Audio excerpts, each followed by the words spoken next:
성경 말씀 마가복음 11장 20절로 24절의 말씀입니다. 마가복음 11장 20절로 24절의 말씀.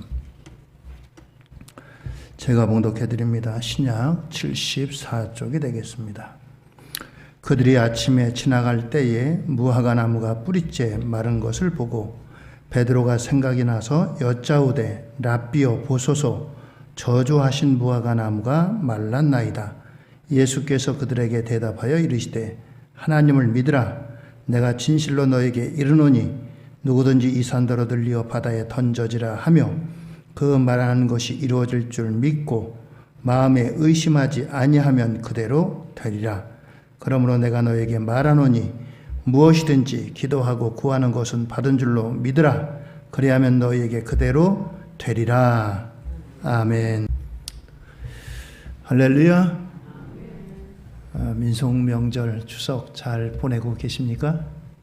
하나님께서 우리 성도님들 가정마다 민속명절 통해서 함께 가족들의 만남의 기쁨이 있어지고 회복되는 역사가 함께 하시기를 바랍니다. 오늘 말씀의 주제가 좀 충격적입니다. 앞에 그림 좀 한번 보여주실래요? 우리 같이 한번 해보실까요? 같이 한번 제목을 읽어봅니다. 나는 진짜인가? 같이 한번 합시다. 시작. 나는 진짜인가? 앞에 가면을 쓰고 있죠. 우리들이 바라볼 수 있는 것은 겉에 드러난 면입니다. 그래서 그 가면 뒤의 모습은 우리가 볼 수가 없습니다. 그러나 하나님은 가면 뒤의 모습까지도 보시죠.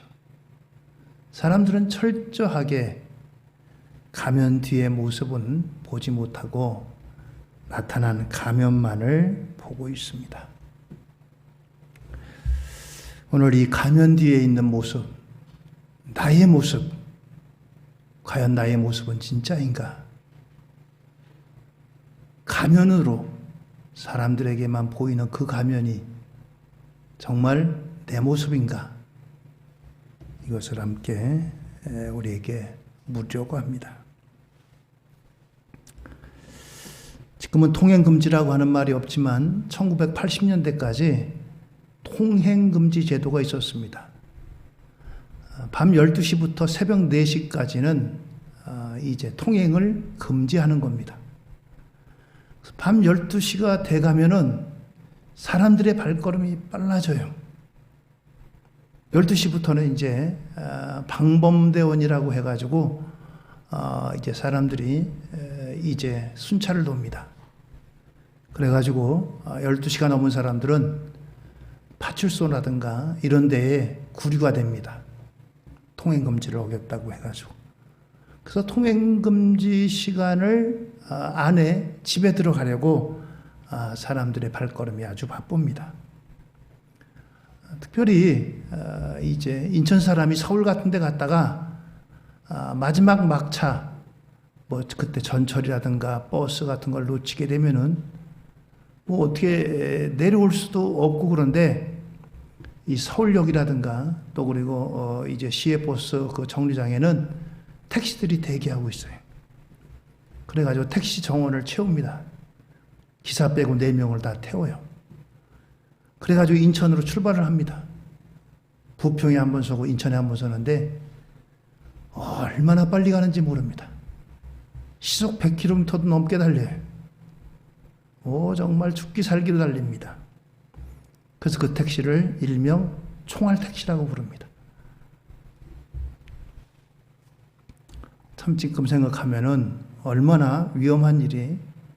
근데 그 당시에는 이제 통금을 피하려고 사람들이 이렇게 엄청나게 빠른 속도로 가도 누구 하나 이의 제기하는 사람도 없고 어떻게 하든지 통금 전에 집에 들어가자. 이 생각만 오지 있습니다. 이렇게 총알 택시를 모는 기사가 어느 날 이제 하나님께서 이 땅에 생명이다 해서 하나님이 부르셨대요. 또 그리고 평생 이제 목회를 하신 목사님도 하나님께서 부르셨고요. 운전기사나 목사님이나 하나님 앞에 섰습니다. 하나님께서 각기 운전기사 또 목사님에게 알맞은 그 이제 상급을 내려주셨어요. 그런데 아무리 생각해도 이 운전기사에게 주신 상급은 이 목사님이 평생 동안 정말 하나님 앞에 헌신하고 무릎 꿇고 이제 목회했던 그 목사님에 비해서 상급이 너무너무 큰 거예요. 목사님이 좀 서운해가지고 주님께 여쭤봤답니다. 아니 주님, 어떻게 저 운전기사의 상급이 저보다 이렇게 큽니까? 그렇게 여쭤봤대요. 그랬더니 주님께서 하시는 말씀이, 야, 저 운전기사 때문에 많은 사람들이 얼마나 나를 찾고 기도했는지 모른다. 근데 너는 설교만 했다 하면 사람들이 다 졸지 않느냐? 너는 사람들을 졸게 했고 저 기사는 나를 찾게 하고 또 기도하게 했으니 저는 그 상급이 크다. 그래서 그 상급을 크게 줬다고 하는 그런 얘기입니다. 우스갯소리예요. 이렇게 이러한 이야기가 있습니다. 코로나19가 이제는 일상화돼 가지고 그동안 2년 넘게 설이나 또 그리고 추석을 사회적 거리두기라든가 이런 것 때문에 가족들 간에도 뭐 6명까지 만난다, 뭐 몇 명까지 만난다, 또 뭐 만나지 못한다, 뭐 이런 말도 있었고, 시골에서는 애들아 안 오는 게 효도하는 거다 이렇게 플랜카드를 써붙였지만 어떻게 속마음은 그렇게 했어요? 손주들도 보고 싶고 아들 딸들도 보고 싶고 다 그렇지만 그렇게 지냈잖아요. 코로나19를 지나면서 특별히 사회적으로 교회가 많은 주목을 받았습니다. 좋은 쪽으로 주목을 받은 면도 있겠지만 좋은 면보다는 그렇지 못한 면으로다 사람들의 입에 오르내리고 또 그리고 사람들에게 이제 각인된 이와 같은 면이 있습니다. 그래서 교회 때문에 문 닫게 생겼다, 교회 때문에 굶어 죽게 생겼다, 뭐 이런 얘기들이 얼마나 많은지 알 수 없습니다. 2년 전에 대구에서 시작된 이 코로나 확산의 한번 보시죠. 이게 이 코로나19가 시작된 그와 같은 때에 이렇게 한두 명의 사람들 때문에 이렇게 멀리 퍼져나가고 전국적으로 확산되는 계기가 되지 않았나 생각이 됩니다. 그런데 그 사람들은 뭐 신천지라고 하는 말이 요새 드러나지만 옛날에는 신천지라고 하는 말도 안 썼어요. 다른 이름을 쓰면서 거기다 끝에다가 교회 그렇게 하니까 교회는 다 똑같은 교회인가 보다. 사람들은 교회라고 이름이 써 있고 십자가만 있으면 다 신천지 교회나 또 뭐 성결교회나 감리교회나 장로교회나 다 똑같은 교회로 생각을 하고 사람들에게 얼마나 좋지 않은 영향을 끼쳤는지 알 수 없습니다. 또 언론도 한무통했어요. 교회에서 어쩌다가 한 명 나오면은 침소봉돼가지고 교회에서 확진자가 나와가지고 사람들을 확산시켰습니다. 뭐 이런 식으로 하니까 교회에 대한 부정적인 이미지가 얼마나 많이 이제 확산되었는지 알 수 없습니다. 우리야 그건 신천지는 이단이니까 우리하고 다릅니다 라고 이야기하지만 세상 사람들이야 다 신천지든지 뭐 성결교회든지 감리교회든지 장로교회든지 다 똑같은 교회로 생각을 하고 그게 그거라라고 생각을 합니다. 이렇게 교회도 이제 참된 교회가 있고 그렇지 못한 교회가 있습니다. 교회만 그러겠어요? 사람도 그렇죠. 언젠간 진짜와 가짜가 드러나고 구별될 때가 있을 겁니다. 그걸 통해서 신천지가 어떤 사람들이 모인 곳이고 어떻게 하는지 적지 않게 많이 이제 알려지기도 했어요. 자녀들이 부모를 떠나고 부모와 대적을 하고 또 이제 일반적인 그와 같은 생활을 거절을 하고 그렇습니다. 얼마나 많은 그런 일들이 일어나는지 알 수 없습니다. 참 교회가 어떤 교회고 그렇지 않은 교회가 어떤 교회인가 이것이 드러나듯이 오늘 우리들도 마찬가지입니다. 과연 믿음이 있다고 하는데 정말 믿음이 있는지 그렇지 않은지 이것도 드러날 때가 있을 겁니다. 그래서 오늘 첫째로 가짜 믿음은 반드시 망한다라고 하는 것입니다. 가짜 믿음은 믿음인데 믿음이 거짓 믿음이라는 거예요. 우리나라에 설날이 있고 추석이 있듯이 이스라엘 사람들에게 명절이 있다면 유월절과 맥추절과 또 초실절이라고 하는 이런 절기들이 있습니다.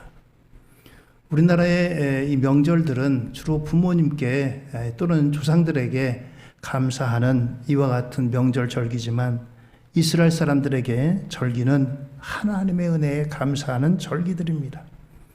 특별히 유월절은 이스라엘에 이제 20세 이상의 남자들은 누구든지 다 올라가서 이 절기를 지켜야 됩니다. 이 유월절 절기는 일주일간에 거쳐서 이 절기를 지킵니다. 이 유월절을 지키기 위해서는 사람들마다 이제 제물을 가지고 성전에 올라갑니다. 보통 서민들이 양을 가지고 가요. 그래서 하나님 앞에 제물로 드립니다. 좀 더 넉넉하고 부유한 사람들은 소를 가지고 가고요. 또 그렇지 못하고 경제적으로 어렵고 그런 사람들은 비둘기 한 마리를 가지고 가기도 합니다.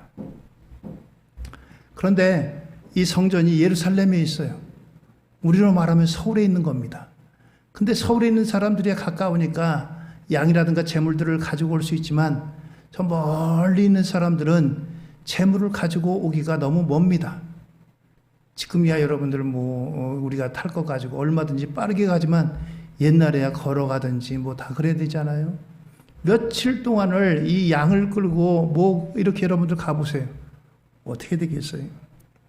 그래서 사람들에게 이제 그 성전 이제 문 입구에서 이런 제물을 드릴 수 있도록 제물을 이제 팔도록 허용을 했습니다. 예수님께서도 이 유월절을 지키기 위해서 제자들과 함께 성전에 있는 예루살렘으로 가는데 이 예루살렘에 너무 많은 사람들이 모이니까 일주일 동안을 지켜야 되는데 일주일 동안 지낼 만한 처소가 없는 겁니다. 그래서 예루살렘에서 아주 가까운 베단이라고 하는 곳에 머물러 계셨습니다. 베단이는 예루살렘에서 약 10리 정도 떨어진 그와 같이 가까운 곳에 있습니다. 그림 좀 한번 보여주세요. 여기 여러분들 주황색으로 한 베단이라고 한 곳이 있죠. 이 예루살렘에서 아주 가까운 곳입니다. 한 4km 정도밖에 되지 않아요. 이 베다니에 있는 집을 갔는데 여기는 나사로라든가 이제 3남매가 사는 집입니다. 나사로, 마리아, 마르다 이 3남매가 사는 이 집에 기거하면서 유월절을 지켰습니다. 그런데 이 예수님이 베다니에 있는 마을에 나오시다가 한 무화과 나뭇잎을 보고 무화과 나무를 보니까 잎은 무성한데 무화과 나무에 열매가 하나도 맺지 못했습니다. 그래서 이 무화과 나무를 향해서 예수님께서 마가복음 11장 14절에 이렇게 말씀합니다. 예수께서 나무에게 말씀하여 이르시되 이제부터 영원토록 사람이 내게서 열매를 따먹지 못하리라 하시니 제자들이 이를 듣더라 라고 했어요. 사람도 아니고 나무에게 향해서 너 이제부터 영원토록 맺지 못한다 이렇게 말씀하신 거예요. 예수님이 이 말씀하신 이유를 제자들은 알지 못했습니다. 왜 저렇게 저주하셨을까? 그리고는 제자들과 급히 예루살렘으로 들어갔다 다시 저녁 때 베다니로 돌아오셨습니다. 아침에 그러니까 예루살렘으로 제자들과 함께 들어가셨다가 예루살렘에서 이 절기를 지키고 저녁 때 돼서 이제 쉬기 위해서 다시 이 베다니로 가기 위해서 나오셨습니다. 다음날 아침에 제자들이 다시 이 무화과 나무집을 지날 때 보니까 그 나무가 완전히 이제 말라졌습니다. 마가복음 11장 21절입니다. 베드로가 생각이 나서 여짜오되 랍비여 보소서 저주하신 무화과 나무가 말랐나이다. 아무리 여러분들 가뭄이 들어도 하루 새에 이렇게까지 바짝 말라서 이렇게까지 될 수가 있겠어요? 예수님 말씀하신 지 하루 만에 이 무화과는 완전히 말라가지고 이렇게 이런 나무가 되었다라고 하는 겁니다. 성경에 보면 이러한 마가복음에 이렇게 말씀이 이제 앞에는 여기 무화과 나무라고 하는 것을 깔아놓고서 뒤에 다른 본 뜻을 숨겨놓은 게 있습니다. 이것을 성경적으로 뭐라고 얘기한 신학적으로 샌드위치 구조다라고 합니다. 샌드위치가 빵하고 빵 사이에다 여기다가 뭔가 패치를 넣고 뭐 채소도 넣고 계란 후라이도 넣고 해가지고 먹는 거 아니겠어요? 이것처럼 성경의 앞 뒤에 있는 내용이 있고 이 내용 가운데 한가운데 뭔가 핵심적인 것이 숨겨져 있는 구조다라고 하는 것입니다. 그것은 바로 뭐냐 하면은 이 무화과 나무 저주하신 사건을 샌드위치와 같이 빵과 같이 이렇게 양쪽에 걸쳐놓고서 그 안에 실질적인 내용은 뭐냐 하면은 예수님이 예루살렘 성전을 정결하게 하신 사건이 핵심적인 내용이라는 것입니다. 15절로 19절까지 보면 예수님이 성전 안에 들어가셔가지고 앞에 말씀드렸듯이 이제 성전 안에 들어갈 때에 제물을 드리고 이제 드려야 하는데 하나님께 드리는 제물을 좋은 거로 드려야 되겠어요? 상한 거로 드려야 되겠어요? 지금도 어느 분들은 연세 드신 분들은 똑같은 헌금이지만 헌금 드릴 때 될 수 있으면 아주 새 거로다가 가지고 있는 것 중에 새 거로다가 이렇게 해서 하나님 앞에 헌금을 하시는 분들이 종종 있어요. 옛날 분들은 다리미로 달기까지 했대. 타지 않도록 이렇게 해가지고 액수가 중요한 게 아니라 마음이 하나님 앞에 내가 헌금을 이렇게 드립니다. 이런 마음으로 헌금을 드렸어요. 봉헌했어요. 오늘 이와 같이 이제 이 성전 앞에서 장사하는 사람들이 하나님 앞에 드릴 제물을 좋은 걸 드려야 될 거 아니겠어요? 그런데 양이나 소나 또는 비둘기를 이제 팔아가지고 제물로 드리라고 하는데 이 제물들로 드려지는 소나 비둘기, 양들이 어떤 거냐면 병든 것들이, 병든 제물. 어차피 성전 안에 들어가서 이제 그 양이라든가 이런 걸 잡거든요. 죽이고 각을 뜨는 거예요. 그러니까 어차피 죽을 건데 뭐 튼튼하고 건강한 놈 그런 놈 드릴 게 뭐 있냐? 병든 거 드리면 어떠냐? 다리 하나 잘못된 거 드리면 어떠냐? 이런 것들을 드리는 겁니다. 이런 것들을 파는 거예요. 그런데 이런 것들을 다 눈 감아줘요. 제사장이라든가 성전에서 일하는 사람들이 그런 것들은 하나님 앞에 이런 거 드리면 안 됩니다. 올바른 거 드려야 됩니다. 그렇게 해야 되는데 이런 것들을 다 받아주는 거예요. 그러니까 통째적으로 썩은 거예요. 일종의 말하자면 성전 안에서 장사할 수 있도록 이제 세를 주고 이렇게 서로 이제 편리를 받던 겁니다. 이걸 보고 예수님께서 다 뒤집어 엎으셨어요. 내 집은 만민이 기도하는 집인데 내 집을 강도의 구려를 만든다라고 하면서 다 뒤집어 엎고 노끈으로 다 채찍을 만들어 가지고 다 이것들을 내쫓아버리셨습니다. 이것이 핵심적인 부분이에요. 올바르지 못하다는 거예요.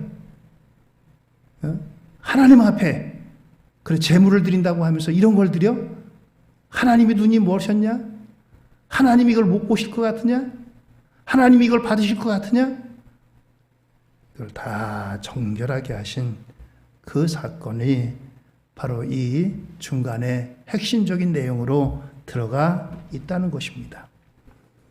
거기에는 겉모양은 제사장이고 또는 성전에서 일하는 레위인으로 또 그리고 하나님 앞에 제물을 드린다고 하는 이와 같은 일반 백성들도 하나님 앞에 나 이런 제물 드립니다 라고 하는 과시하는 이런 사람들이 있지만 한결같이 위선적이라고 하는 거예요. 잎만 무성하고 열매가 하나도 없다는 겁니다. 여기 이 베다니에 있는 잎만 무성하고 열매 없는 것은 바로 이 성전 정결과 이제 연관된 그 장사하는 사람들, 또 성전 안에서 이 편의를 봐주고 눈 감아주는 제사장 레위인들, 그리고 또 그것을 또 이제 묵인하고 또 자기를 과시하면서 드리는 일반 백성들, 그들을 향하신 하나님의 진노하심이라는 겁니다. 진노하심이라는 거예요. 그렇습니다. 겉모양만, 그들은 하나님 백성입니다. 겉모양만 하나님을 사랑해요. 겉모양만 하나님을 사랑하고 겉모양만 하나님의 백성이다 라고 하는 겁니다. 오늘 우리 시대에도 적잖게 많은 사람들이 그리스도인입니다. 우리나라의 종교 열람에 보면은 뭐 표면적으로는 불교 인구가 제일 많다고 하지만 사실상은 기독교 인구가 제일 많은 편입니다. 그런데도 불구하고 사회가 좀처럼 정화되지 않고, 사회가 더 문제가 많고, 사회가 더 이제 거짓말을 하고, 사회의 부정부패가 더 많아지는 이와 같은 현상이 있습니다. 아마 2020년으로 생각되는데요. 세 자매가 인스타그램이라고 하는 SNS를 통해서 이제 명품 가방이라든가 옷 이런 것들을 이제 팔았는데, 그 모든 것들이 다 짝퉁이었습니다. 뭐 구찌, 루이비통이라든가 이런 이제 명품들을 이제 우리가 싸게 팝니다. 우리가 루트를 알아가지고 이것들을 이제 가지고 있는데 여러분들에게만 싸게 팝니다 해가지고 이제 2년 6개월 동안 해외 위조 명품 약 26,000점을 팔았대요. 이게 혼자 한 게 아니고 세 자매가 같이 했습니다. 이 세 자매뿐만 아니라 세 자매 중에 첫째의 남편까지도 여기에 가세를 했어요. 이 정품 가격이 625억 원 워치나 되는 어마어마한 금액을 이렇게 팔았습니다. 근데 그게 언제까지 가겠어요? 그림 좀 보여주세요. JTBC라고 하는 뉴스에서 이제 캡처한 겁니다. 625억 원어치 짝퉁을 판 세 자매. 그리고 이 결과가 이제 나옵니다. 하나 더요. 세 자매, 첫째, 둘째, 셋째, 첫째의 남편까지도 여기에 함께 합세를 했습니다.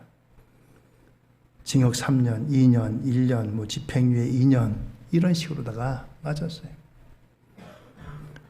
온 가족이 다 전과자가 되는 겁니다. 정상적인 물건을 팔았다면 이렇게 됐겠어요? 거짓을 팔고 마침내는 드러나게 마련입니다. 예수님께서도 알곡과 가라지를 이렇게 말씀하셨어요. 누가복음 3장 17절입니다. 손에 키를 들고 자기의 타작마당을 정하게 하사 알곡은 모아 곡간에 들이고 쭉정이는 꺼지지 않는 불에 태우시리라. 그렇습니다. 알곡과 쭉정이는 같이 자라요. 근데 이 같이 자랄 때는 좀처럼 이제 알곡과 쭉정이가 차이가 나지 않습니다. 물론 보이기도 하죠. 알곡은 좀 무겁고 또 이제 그렇지 않은 이제 가라지는 이제 속이 비었으니까 가볍고 그런데 잘못하게 되면 알곡과 가라지를 같이 중간에 뽑아버릴 수가 있어요. 그래서 추수 때까지 기다리는 겁니다. 추수하는 날에 이르러서 탈곡기에다 돌립니다. 옛날에는 뭐 키로다 키질도 하고 그랬잖아요. 그래가지고 무거운 건 내려앉지만 가벼운 거는 바람에 날려가기도 하고요.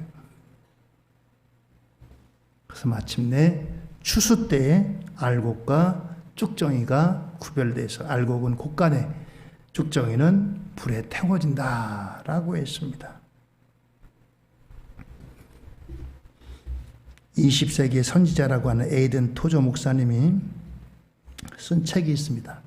나는 진짜인가 가짜인가 라고 하는 이런 책이. 여기서 참된 영성을 구분하는 것을 이렇게 말씀합니다. 참된 영성이 뭐냐? 참된 영성이 뭐냐? 한 번 더 넘겨주세요. 참된 영성의 척도는 우리에게 주로 나타나는 이 욕구들이 무엇이냐? 욕구가 뭐냐? 욕구가 뭐냐? 여러분들은 어떤 욕구가 있어요? 하나님께서 여러분들의 소원을 들어주신다면 어떤 소원을 여러분들 말씀하고 싶으세요? 그게 바로 우리의 욕구고 우리의 영성이라고 하는 것입니다. 우리의 영성이라고 하는 거예요.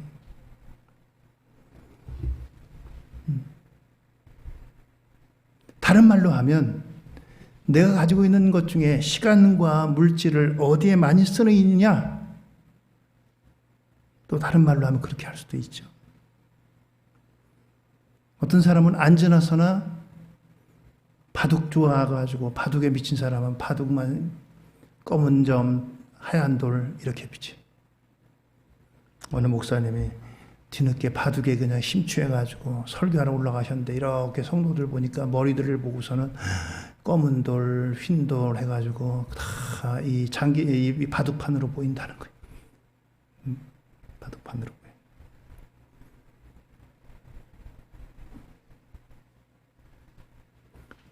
옛날 유행가 가사 있잖아요. 앉으나서나 당신 생각, 앉으나서나 도박 생각, 앉으나서나 알코올 생각.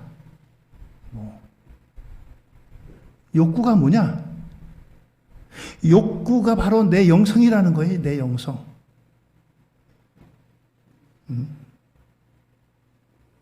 여러분들 내가 나를 향해서 한번 네 욕구는 뭐냐? 한번 자문하시고 자답해 보세요. 네 욕구가 뭐야? 그게 내 영성이라는 거예요. 그게 내 영성이라는 거예요. 그래서 이 책 속에는 내 안에서 이제 갖고 있는 욕구들이 무엇이냐를 보면 내가 진정한 믿음의 사람인지 성령의 사람인지 하나님의 사람인지 주님의 종인지를 구분할 수 있다라고 하는 겁니다. 그래서 여러분들 이렇게 한번 물어보세요. 그 다음에 한번 넘겨주세요. 내 안에 거룩하고자 하는 욕구가 있습니까? 거룩하게 살아야지. 예수님을 닮고 싶어하는 욕구가 있습니까? 내가 예수님 닮아야지. 말도 행동도. 주님을 더 알고 싶어하는 사모함이 있습니까? 주님을 아는 길은 어디 있어요? 성경을 읽는 데 있습니다.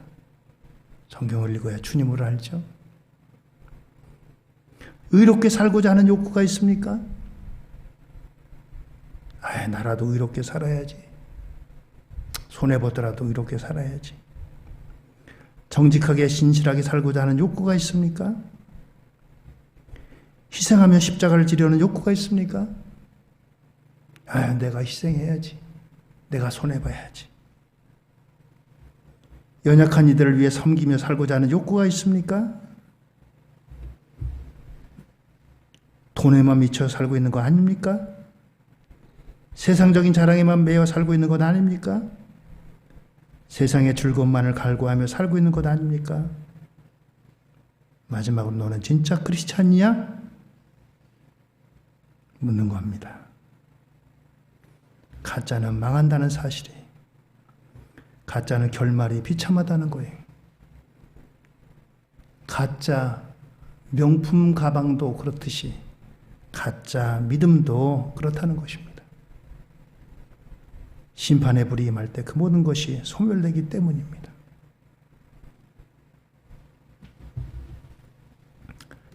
오늘 저와 여러분들 살아가는데 분주하고 치열하게 살아가는데 남과 경쟁해야 되는데 남보다 앞서가야 되는데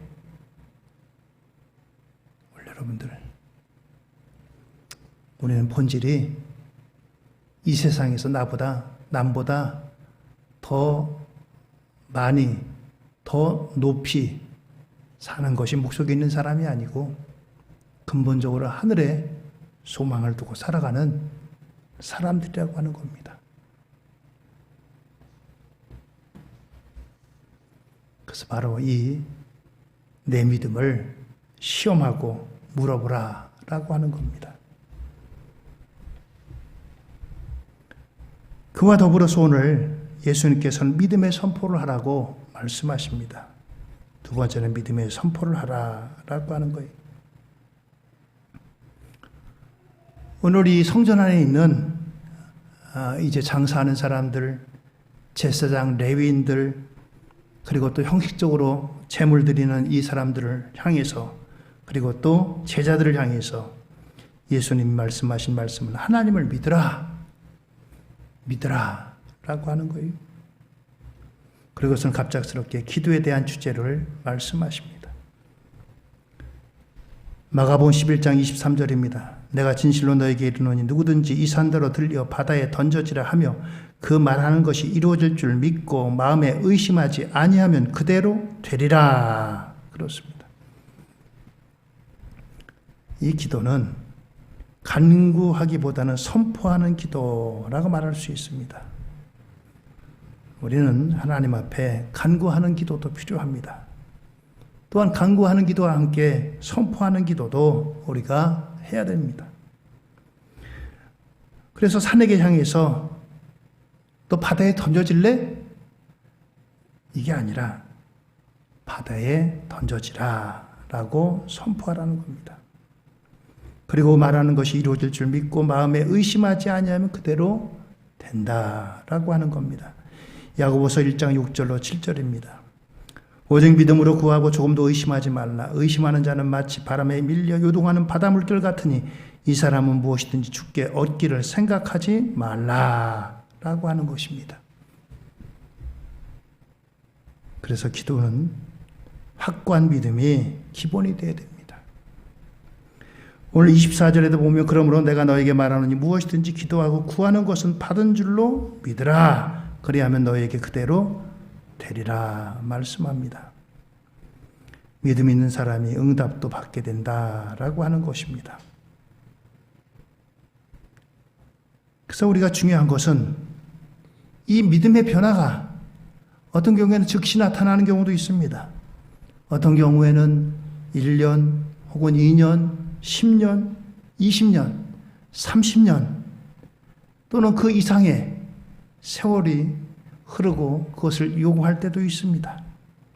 그러나 중요한 것은 믿음의 사람에게는 이런 특별한 변화가 지금 없어도 기도는 계속 한다는 사실입니다. 기도는 이와 같이 지금 당장 믿음의 변화가 없어도 하는 겁니다. 왜냐하면 기도하는 사람은 하나님께서 일하실 것을 믿는 겁니다. 기도가 뭐예요? 하나님이 일하시는 거예요. 내가 일하는 것이 아니라 하나님이 일하시는 겁니다. 그러면 그 믿는 그대로 된다는 것입니다. 그렇습니다.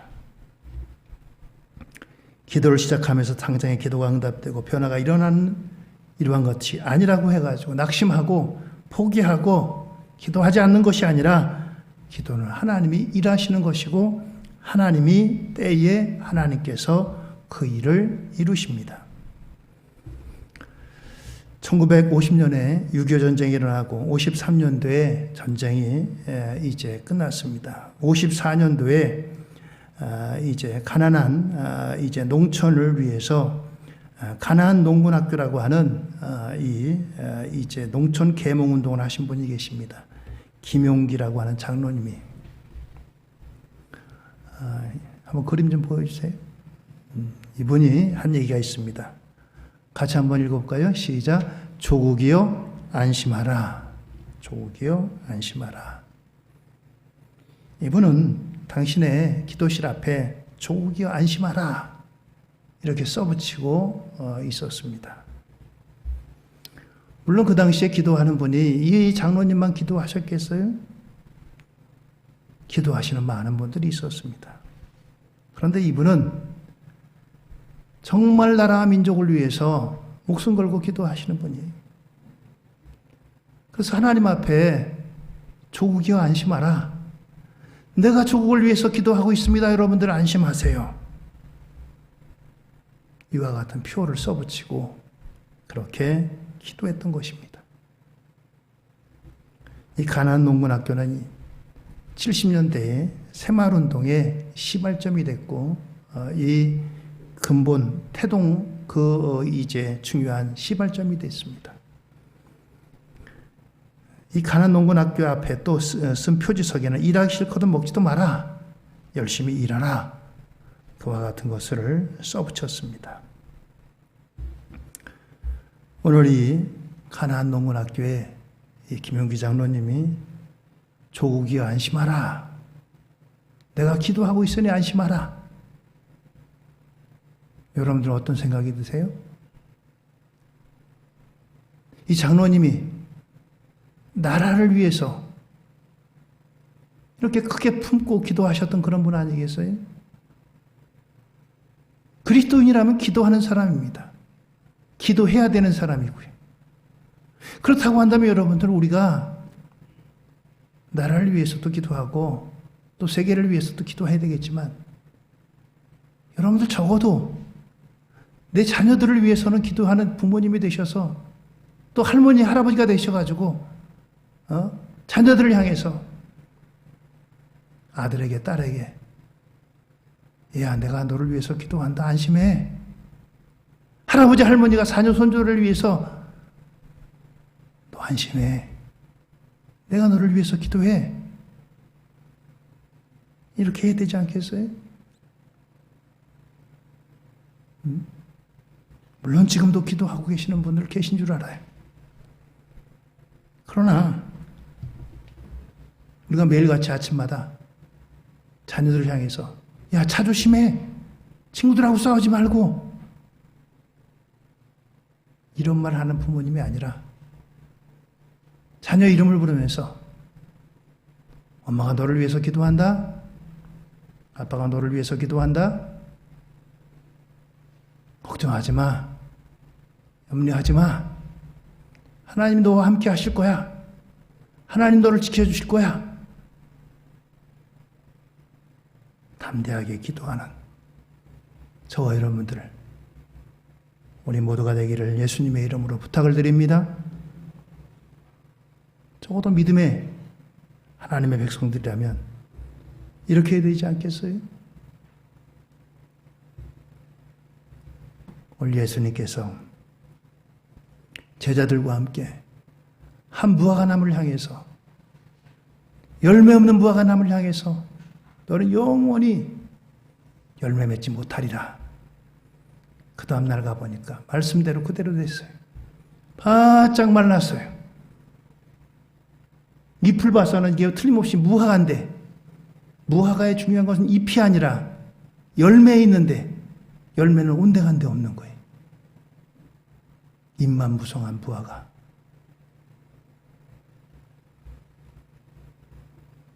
불리우기는 목사라고 불리는데 사람들은 권사님이라고 불리는데 집사님이라고 불리는데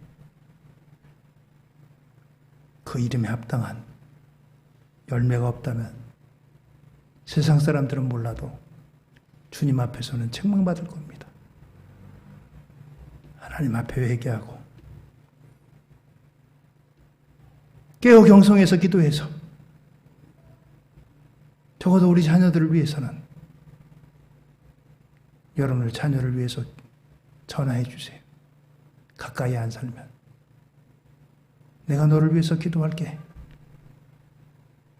지금까지 기도 못했는데 내가 너를 위해서 기도한다. 안심해. 걱정하지 마. 염려하지 마. 나라를 품고 기도하는 분도 계신데 하나님께서 나에게 맡겨주신 자녀를 위해서도 기도 못하면 어떻게 되겠어요? 교회를 위해서도 함께 여러분들 기도해 주세요. 코로나19에서 이제 자유로워졌는데도 코로나19 핑계대고 믿음들은 다 어디 갔는지 주일도 제대로 안 지켜. 권사님이 집사님이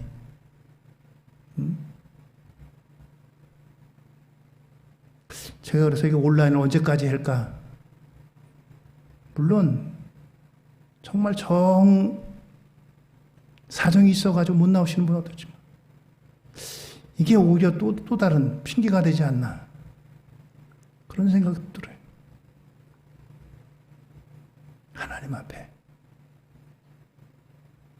거짓 믿음 언제나 드러난다는 거예요. 그리고 또 하나님 앞에 기도로 사명을 감당하라는 겁니다. 오늘 저와 여러분들, 이 말씀은 나에게 묻는 질문이고, 너 자신 한번 살펴봐. 너 정말 목사 맞아? 응? 너 정말 열매가 있어? 응? 자녀들을 위해서. 너 정말 자녀들을 위해서 기도해? 묻는 질문이기도 합니다. 오늘 이 질문에 답할 수 있고 또 하나님 앞에 주어진 기회로 삼고 그동안 감당하지 못했다면 하나님 앞에 잘 감당해서 담대하게 주님 앞에 설 수 있는 우리 모든 연수민의 가족들 다 되기를 예수님의 이름으로 축원을 드립니다. 할렐루야. 우리 말씀을 기억하고 함께 기도하시도록 하겠습니다. 나는 진짜인가? 김 목사, 너 진짜 목사 맞아? 하나님께서 나에게 묻는 말씀입니다. 가짜 믿음은 위험해요. 가짜 믿음은 반드시 마지막 심판의 때가 있다는 거예요. 우리 말씀을 기억하며 함께 잠깐 한 목소리로 기도하십니다.